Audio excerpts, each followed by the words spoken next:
munaasabadan waxaa goobjoog ah wasiirro xildhibaano ka tirsan maamulka galmudug maamulka degmada Cadaado waxgarad iyo odayaal dhaqan waxayna ahayd caleemasaarka nabadoonka beesha Maxamed Rooble oo kamid ah beelaha dega gobolada dhexe ee dalka munaasabada oo ka dhacday hoolka madaxtooyada Cadaado gudoomiyaha degmada Cadaado Cabdullaahi Cabdiraxmaan Xuseen Tootole ayaa daafuray xasan maxamed cabdi ku soo dhawow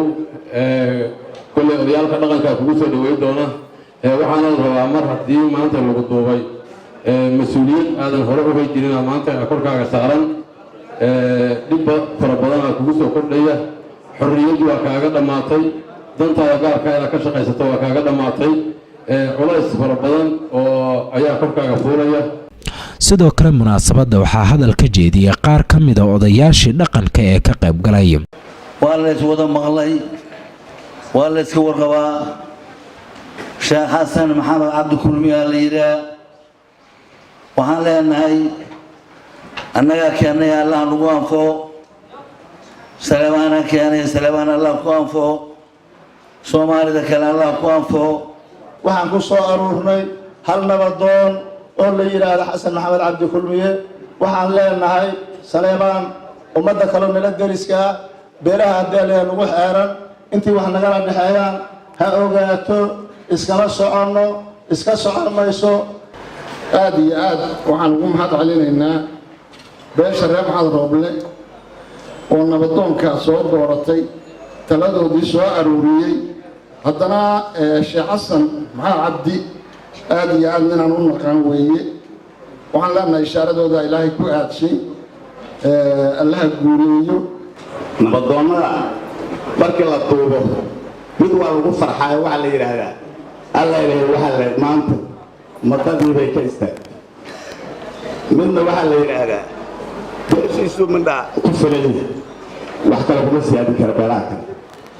waxaan qabaa inaad ku siyaadin karto salaadaan oo dhan ama Soomaali oo dhan soo dhaweynayna nabadoonka dhaqanka nabadoon Xasan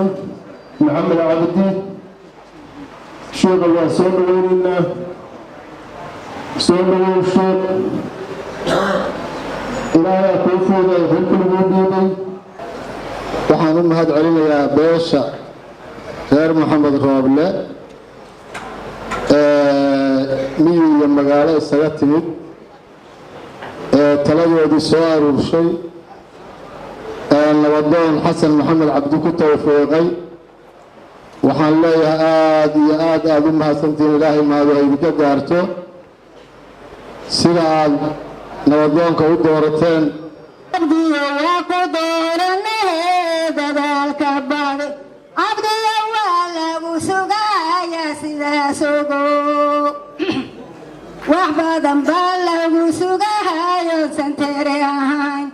sagaashan kursayntaas kuloway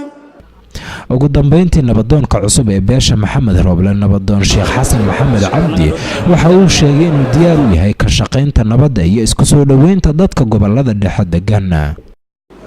waxaan ku heshiinay dadka nala dhashay ee reer Xaaji Saleebaan iyo kuwa nala deriska dhaqan wanaagsan iyo xushmad inaan kula dhaqan insha Allah ta'ala waxaan ka shaqeyn doonaa haddii Ilaahay fasax laga helo masiirka maalintaas taagan meeshii uu khayra aan ka shaqeyn doonaa haddii Ilaahay idmo saasaan ka shaqeyn doonaa waqtigu waa iska gaaban yahay war ma uusan harin Ilaahay waxaan ka rajaynaynaa inaan khayr ka shaqeyno